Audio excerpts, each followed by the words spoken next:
पुंडलिक वरदा हरी विठ्ठल श्री ज्ञानदेव तुकाराम. नमस्कार मंडळी, अमृतबिंदू मराठी यूट्यूब चॅनलवरती पुन्हा एकदा आपले स्वागत आहे. मंडळी, ही वर्ष संत श्रेष्ठ श्री नामदेव महाराज, नामदेव महाराजांचा परिवार आणि संत जनाबाई महाराज यांच्या संजीवन समाधी सोहळ्याचं 675वं वर्ष असल्यामुळे आपण इथून पुढचे 7 दिवस म्हणजे नामदेव महाराज समाधी सोहळ्याच्या दिवसापर्यंत नामदेव महाराजांच्या चरित्राचा थोडासा भाग आपण जेवढा आपल्या वेळेमध्ये बसेल तेवढा चिंतन करण्याचा प्रयत्न करणार आहोत. तेव्हा आजपासून आपण याला सुरुवात करत आहोत. नामदेव नामदेव नामदेव नामदेव धरा भाव दृढ हा, धरा भाव दृढ हा, देव सांगे वैष्णवासी, देव सांगे वैष्णवासी, नकायासी विसंभो, नकायासी विसंभो, देव सांगे वैष्णवासी, देव सांगे वैष्णवासी. भक्तरत्नं संतवर्यं भक्तिमार्ग प्रदीपकं विठ्ठलांग्रिरथं वंदे नामदेव पुनः पुनः. संत शिरोमणी भक्तश्रेष्ठ श्री नामदेव महाराजांचं चरित्र आज आपण सुरुवात करतो. मंडळी, संतांचे चरित्र का वर्णन करावेत, त्यांच्या कथा का ऐकाव्यात, तर त्याचं थोडक्यात कारण असं आहे की संत चरित्राचं श्रवण केल्यामुळं आपल्याला आपल्या जीवनामध्ये एक प्रकारचं जीवन जगण्याचं मार्गदर्शन मिळतं. जणू काही ते दीपस्तंभ आहेत आपल्या जीवनातले, म्हणून त्यांचं चरित्र ऐकावं. आणि त्यांचं चरित्र वर्णन करणाऱ्याला पुण्य फळ असं आहे. भगवान म्हणतात की तेहे प्राणा परवते मजा आवडती निरुते, जे भक्त चरित्रा ते प्रशंसिती. आपण भगवंताचे अत्यंत आवडते होतो, लाडके होतो. कशामुळं?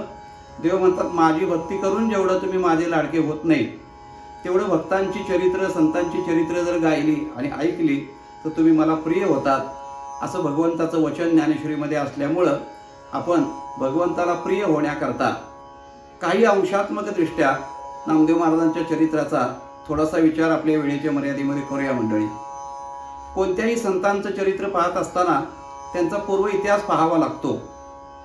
तसं नामदेव महाराजांचा पूर्व इतिहास फार जुना आहे. वास्तविक नामदेव महाराजांचा शिंपी कुळामध्ये जन्म झाला. संतांचा जर विचार केला तर संतांच्यासाठी जाती धर्म ही दुय्यम आहे. तुकाराम महाराज असं म्हणतात, वैष्णवांची याती वाणी जो कवन, जो कोणी वैष्णवांच्या जातीचा याचा विचार करतो त्याला अधोपतन आहे म्हणतात.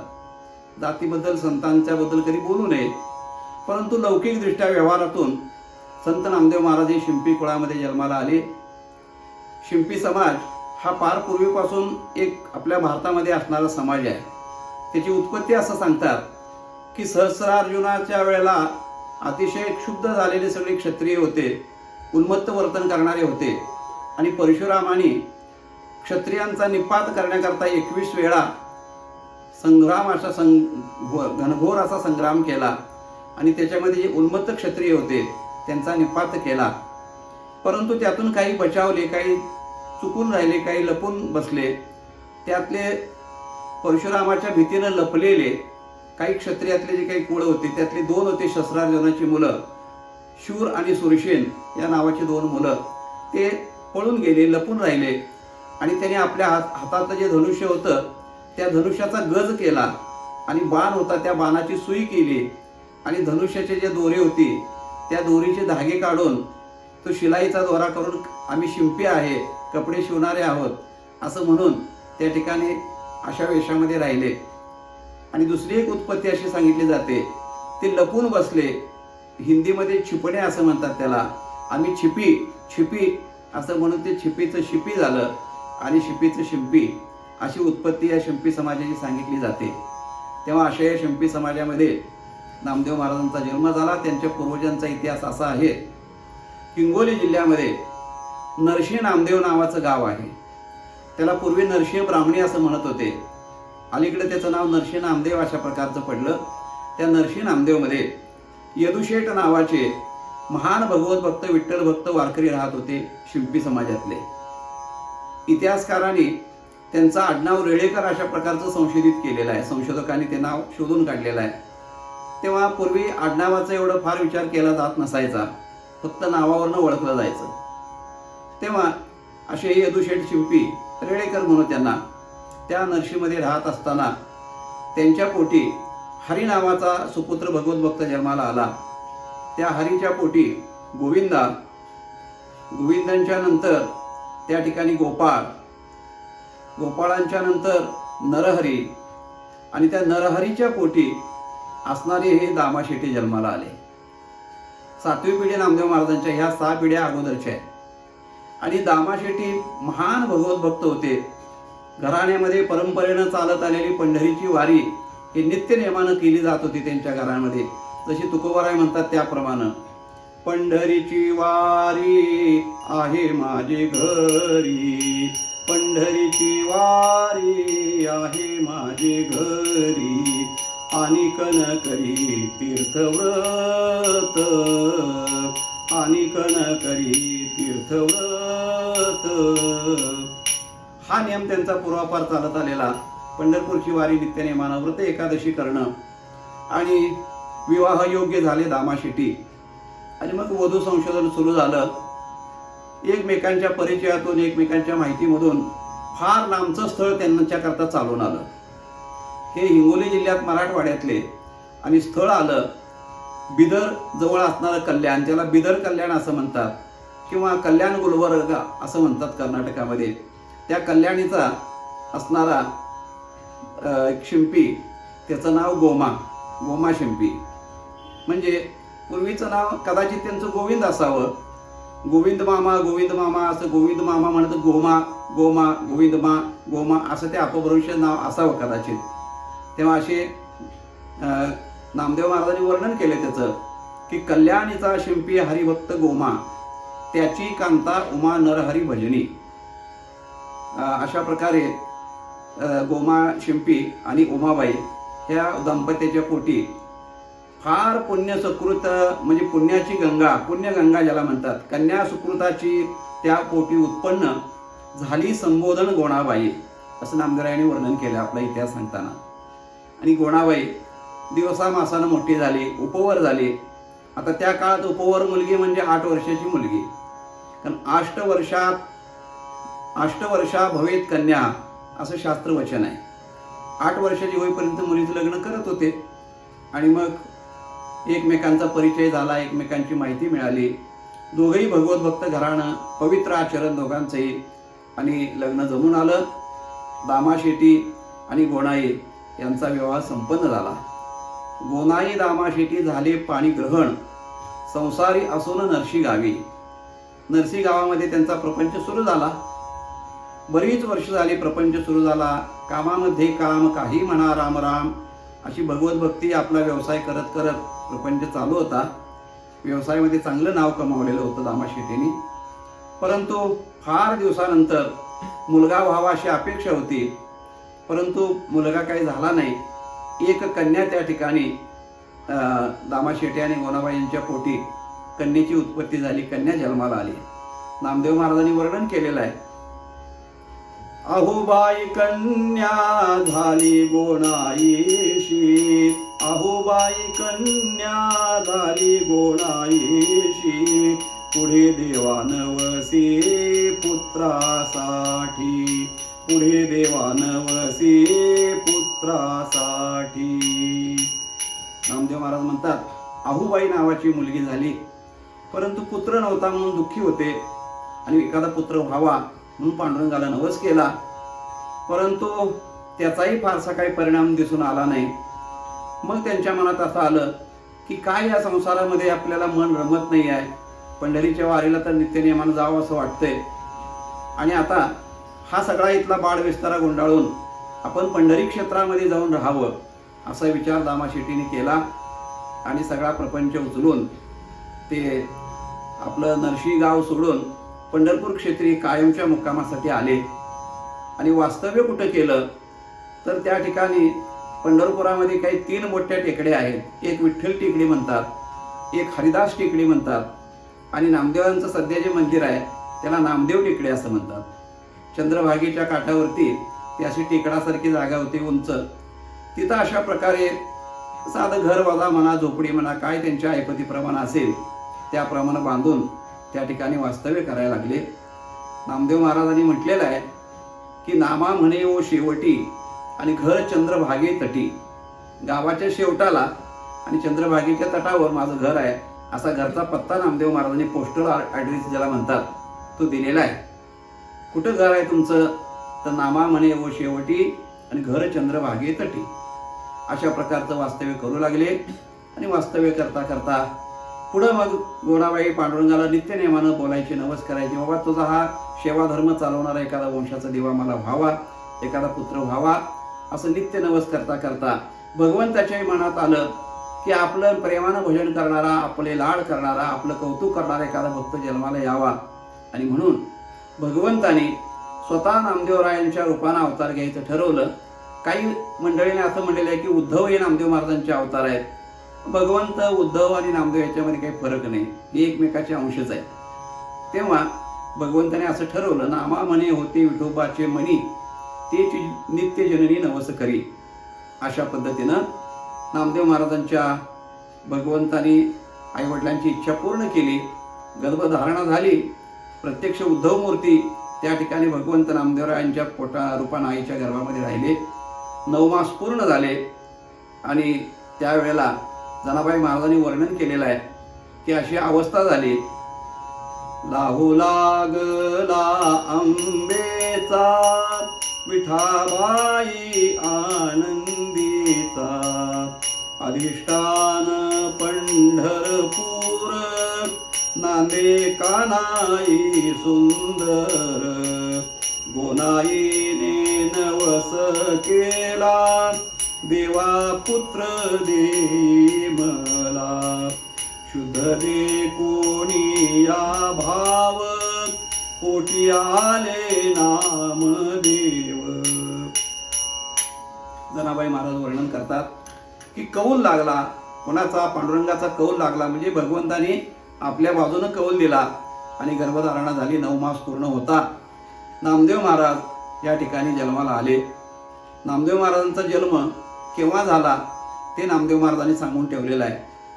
माझे जन्मपत्र बाबाजी ब्राह्मण लिही त्याची खोल सांगतो ऐका, असं नामदेव महाराजांनी म्हटलेलं आहे. अधिक 92 शके 11 शते, म्हणजे 1192 शके, म्हणजे 1100 वर अधिक 92, म्हणजे त्याला अधिक 92 शते 11 शते म्हणतात. अशा शुद्ध कार्तिक मासी रविवार एकादशी आणि सूर्योदयाच्या वेळेला नामदेवराय त्या ठिकाणी गोणाईच्या ठिकाणी प्रगट झालेले आहेत.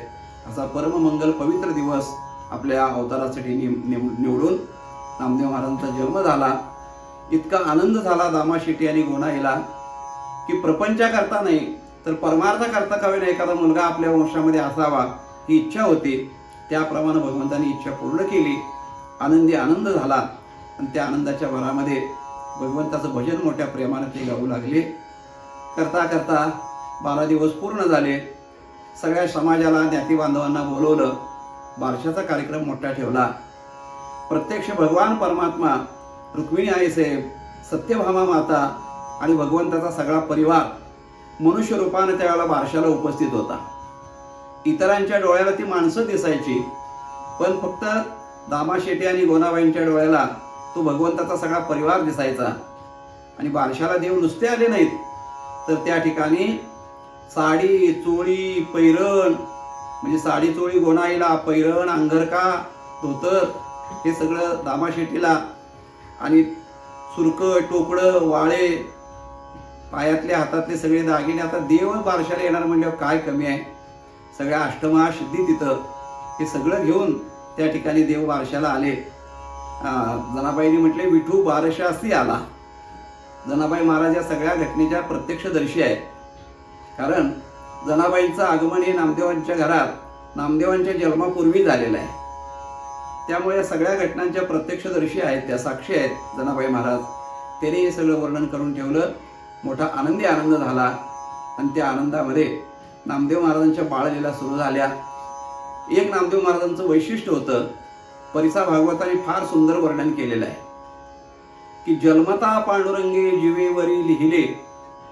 भगवंतानं विठ्ठल नाम हे त्यांच्या जिभेवर जन्मताच लिहिलेलं होतं आणि म्हणून तोंडातल्या तोंडात जीभ हालत असताना विठ्ठल विठ्ठल विठ्ठल असं त्या जिभेतनं ध्वनी उमटत होता बालपणापासून. अशा प्रकारे बाळलीला सुरू झाल्या.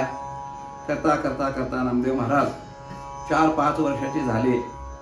पण इतर मुलांच्या बरोबर दंगामस्ती करणं, इतर अशा प्रकारच्या धुडगूस घालणं, खेळ करणं ह्या त्यांच्या बाळलीला ह्या नव्हत्याच. नामदेव महाराजांच्या बाळलीला वेगळ्याच होत्या. एखादी काठी घ्यावी, त्याला एखादी दोरी गुंडाळावी, एक मडकं फुटलेलं घ्यावं, त्याचा आणखीन काठीला लावून त्याचा विणा करावा, कधीतरी झेंडा करावा, फाटलेलं कापड त्याला लावून अशा प्रकारे करावा आणि ते भजन करत करत पांडुरंगाच्या देवळामध्ये जाऊन दिवसभर गरुड खांबा पुढे नाचावं. हा नामदेवरायांचा दिनक्रम होता बाळपणातला. स्वतः वर्णन करताना असं म्हटलेलं आहे की नामदेव महाराजांचं बालपण कसं होतं.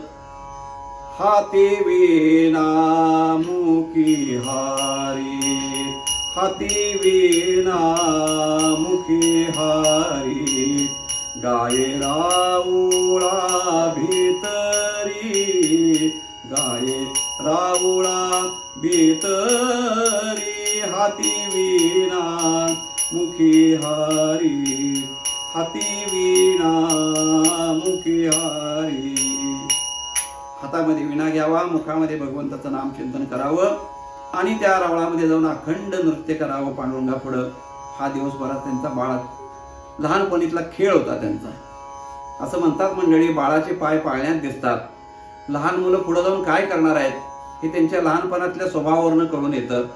त्याप्रमाणे नामदेवरायांचा स्वभाव दिसून येत होता. आणि मग करता करता एक प्रसंग असा घडला, नामदेवरायांच्या जीवनातला पहिला प्रसंग. कोणता प्रसंग? नैवेद्याचा. की दामा शेट्टींना काही व्यापार धंद्यासाठी म्हणून परगावी जायचं होतं आणि त्यांना परत यायला दुसऱ्या दिवशी संध्याकाळ होणार होती. त्यामुळं आदल्या दिवशीचा नैवेद्य देवाला अर्पण करून नामदेव महाराजांचे वडील गावी गेले आणि गोणाईला जाताना सांगितलं, गोणा म्हणजे उद्या मला यायला वेळ होणार आहे. तेव्हा आपला नियम, आपली पद्धत, आपली परंपरा अशी आहे की भगवंताला नैवेद्य अर्पण केल्याशिवाय आहार घ्यायचा नाही. तेव्हा तू असं कर, उद्या नैवेद्य तयार कर आणि नामाच्या हातून देवाकडे नैवेद्य पाठव. एवढं गोणाईला सांगून दामाशेट्टी आपल्या व्यवसायासाठी मग निघून गेलेले आहेत. दुसरा दिवस उजाडला. नामदेवराय नित्य नियमाप्रमाणे चंद्रभागेला स्नान करून आले. कपाळाला गंधाचा टिळा वगैरे लावला. भजनाकरता देवळात निघाले. तेवढ्यात आईने सांगितलं, नामा अरे थांब. म्हणजे काय आहे? म्हणले आज बाबा नाही येत, बाबा गावी गेलेले आहेत आणि तू देवाला नैवेद्य घेऊन जायचं आहे, जाशील ना? हो म्हणला, जातो ना, मला बरा आनंद आहे म्हणला, दे नैवेद्य तयार करून. आईने नैवेद्य तयार केला. नामदेवरायांच्या हातात नैवेद्य दिला. ते नैवेद्याचं ताट नामदेव महाराजांनी आपल्या हातात घेतलं आणि श्री विठ्ठल श्री विठ्ठल श्री विठ्ठल करत नाचत नाचत रावळामध्ये आलेले आहेत. नैवेद्य भगवंतापुढे ठेवला. वडील कसे नैवेद्य दाखवत होते घरामध्ये ते त्यांनी बघितलं होतं. ते पाणी वगैरे त्या मंडल तयार केलं, त्या मंडळावरती नैवेद्य ठेवला. नैवेद्याभोवती पाणी फिरवलं आणि नामदेव महाराजांनी देवाला प्रार्थना केली, देवा आता वडील नाहीत बरं का, गावी गेलेले आहेत, त्यामुळे आज नैवेद्य माझ्याकडून आईनं पाठवलाय. लवकर जेवा बरं का, मला भूक लागलेली आहे, मलाही जाऊन जेवण करायचं आहे. असं म्हणून देवाकडे बघत उभा राहिले. देव हालेना चालेना, काही देवाचे काही चिन्ह दिसणार हालण्याची. नामदेव महाराज म्हणले, असं का व्हायला लागले? देवा मी काय सांगितलं ऐकायला नाही आलं का तुम्हाला? मला भूक लागलेली आहे, लवकर जाऊन जेवायचं आहे आणि तुम्ही तेवढं नैवेद्य खाना, लवकर मला जायचं आहे. एक नाही दोन नाही. नामदेवरायांना असं वाटलं की कदाचित आपण खाताना कुणी बघू नये असं देवाला वाटत असेल. नामदेव महाराज म्हणले, देवा मी डोळे झाकून थांबतो आणि तोपर्यंत तुम्ही नैवेद्य खा. नामदेव महाराज डोळे बंद करून उभा राहिले. 5 मिनिटांना डोळे उघडले. नैवेद्य जसाच्या तसा. देवा म्हणले, का नैवेद्य खात नाही? तुम्हाला असं वाटतं का मी पारुष्य अंगाने आलोय? देवा नाही बरं का, मी चंद्रभागेला स्नान करून आलोय, निर्मळ पवित्र होऊन आलेलो आहे. आणि त्यामुळं तुम्ही तसं काय म्हणू नका. का तुम्हाला असं वाटतंय देवा, मी तुम्हाला नैवेद्य आणायच्या आधी घरातनं काहीतरी खाऊन आलोय, देवा मी पाण्याशिवाय काही खाल्लं नाही बरं का, पाणी फक्त प्यायलंय. का देवा तुम्हाला असं वाटतंय की या लहान मुलाच्या हातून नैवेद्य मी कसा खावा? तर देवा आजच्या दिवस बाबा नाहीत, खाऊन घ्या बरं का, असं देवाचे आर्जव करायला लागले नामदेव महाराज. एक नाही दोन नाही. आता नामदेव महाराजांचा मूळ स्वभाव जो आहे तो उफाळून आला. कोणता? हट्टी स्वभाव. ते म्हणले देवा, एवढ्या पद्धतीनं तुला सांगितलं, ऐकायचंच नाही का माझं? आणि मी जर नैवेद्य तू जर नाही खाल्लास आणि घरी गेलो तर मला बाबाही मारतील आणि आई मारेल. तेव्हा मला बिनकारणाचा मार खायचा नाही आहे. त्यापेक्षा तुम्ही मुकाट्यानं देवा नैवेद्य खा, आणि जर खाणार नसाल तर म्हणजे मी घरी जात नाही, तुमच्या पायासमोर डोकं आपटून त्या ठिकाणी मी प्राणत्याग करीन. तरी पण देव काही करायला तयार नाहीत. आणि मग नामदेव महाराज 2 पावलं मागं सरकले आणि डोकं असं जोरात थाड करून त्या कट्ट्यावर देवाच्या आपटणार. तेवढ्यात भगवंत त्या ठिकाणी कापायला लागली. थरथर थरथर थरथर अशी मूर्ती थरथरायला लागली. एखाद्या माणसाला थंडी ताप आल्यानंतर जसं थरथरतोय तशी थरथरायला लागली. आणि त्या थरथरणाऱ्या मूर्तीतून भगवान परमात्मा त्या ठिकाणी व्यक्त झाले, प्रगट झाले. जनाबाईंनी वर्णन केलेलं आहे, पाषाणाची मूर्ती कापे चळचळा. चळचळा कापायला लागले देव, आणि त्यातून प्रत्यक्ष भगवान परमात्मा प्रगट झाले. आणि मग नामदेवरायाने भगवंताला हात जोडून विनंती केली, देवा आता एक माझी विनंती आहे. काय विनंती आहे? केशवा माधवा गोविंदा गोपाळा, केशवा माधवा गोविंदा गोपाळा, जेवी तू कृपाळा पांडुरंगा, अच्युता वामना दशरथ नंदना, जेवी तू बा कृष्णा पांडुरंगा. अशी विनवणी केल्यानंतर देवाला अत्यंत प्रेम निर्माण झालं. भगवंताने नामदेवांच्या समक्ष तो नैवेद्य खाल्ला आणि रिकामं ताट नामदेवरायांच्या हातात दिलं आणि सांगितलं, नामा कोणाला सांगू नकोस बरं का, आता तू फक्त हे तुझ्यापुरतं ठेव. आणि देव नाही ठीक म्हणले, देवा बरं झालं. नामदेवरायाने देवाला नमस्कार केला. रिकामा ताट हातामध्ये घेऊन नामदेव महाराज घरी परत आले. आणि परत आल्यानंतर आईने विचारलं, नामा अरे नैवेद्य आण. कुठं आहे नैवेद्य? आई म्हणले, नैवेद्य कुठं आहे म्हणजे तू देवाला दिला होतास ना नैवेद्य, मग देवाला दिलेलं नैवेद्य घरला परत आणतात का? म्हणले, अरे नामा तुझे बाबा नैवेद्य देवाला दाखवून घरी आणत होते, तू वाटेतच खाल्लास काय? एवढी भूक लागली होती का तुला? घरी येतो दम नव्हता? म्हणले, आई मी नैवेद्य खाल्लेला नाही, एक शीत खाल्लं नाही. मग कुणाला पोरांना वगैरे वाटलंस का? नाही. मग नैवेद्य कुठं आहे? नैवेद्य कुठं आहे? म्हणजे देवाने नामदेवाने सांगितलं, आई नैवेद्य देवाने खाल्ला, खातच नव्हता तसा तो, पण मी त्याला फार हट्ट केल्यानंतर माझा नैवेद्य देवाने खाल्ला, नाही तर तू मला मारशील म्हणून मी हट्टच करून बसलो होतो. आता गोणाबाईला हे पटणार कुठं? तिला काही पटलं नाही, रागावले नामदेव महाराजाला. आणि दामा शेट्टी संध्याकाळी आल्यानंतर ही हकीकत सांगितली. आणि मग दामा शेट्टीने सांगितलं की म्हणजे जास्त काही बोलू नकोस पोराला, आता उद्या आपण याचा अनुभव प्रत्यक्ष बघूया. दुसऱ्या दिवशी नामदेवांच्याकडे नैवेद्य दिला. दामा शेट्टी गोणाबाई मागच्या मागं त्या ठिकाणी गुप्त रूपानं नामदेवाला न कळत येऊन गरुड खांबाच्या आडोशाला उभे राहिले. पुन्हा मागचा पाडा पुढं नामदेवरायांनी पुन्हा देवाला प्रार्थना केली. परत देव उशिरा प्रगट झाले. आणि मग सांगितलं, नामा अरे तू हे काय रोज रोज करायला लागलास तरी मला जमणार नाही बरं का.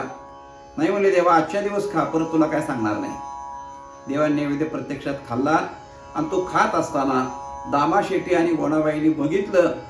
आणि मग त्यांना नामदेवरायांचा अधिकार कळाला की आपल्या पोटी जन्माला आलेला हा सामान्य मुलगा नाही आहे, महान वैष्णव, महान भगवत भक्त आहेत. आणि मग दामा शेट्टी पांडुरंगाच्या समोर आले आणि देवाला हात जोडून म्हणले, देवा माफ कर, मला क्षमा कर. 12 वर्षे तुझं उपवासी मारिले, आजी जेवविले नामदेवे. 12 वर्ष मी तुला उपवासी ठेवलं, नुसता नैवेद्य तुला दाखवत होतो आणि घरी नेत होतो, पण आज माझ्या पोरानं तुला जीव घातलं. किती मोठं भाग्य आहे, आणि त्याबद्दल मला क्षमा कर म्हणले. देवाने सांगितलं, दामा शेट्टी फक्त म्हणले कोणाला एवढी गोष्ट सांगू नका बरं का. हे सांगितलं तर जगामध्ये फार मोठा आणखी विपरीत परिणाम होईल, कुणाला सांगू नका. दामा शेट्टी म्हणले, देवा कुणाला सांगू नका म्हणत म्हणत सगळ्या जगाला कळणार आहे म्हणले. तुम्ही गोकुळात चोऱ्या करत होता, कोणाला सांगा म्हणून सांगितलं होतं का कुणाला? सगळ्या जगाला कळलं की नाही? तुम्ही जे जे काही करता ते जगाला कळल्याशिवाय राहत नाही. त्यामुळं हे कसं ना कसं तरी कळणारच आहे. असू दे म्हणले, आनंद वाटला.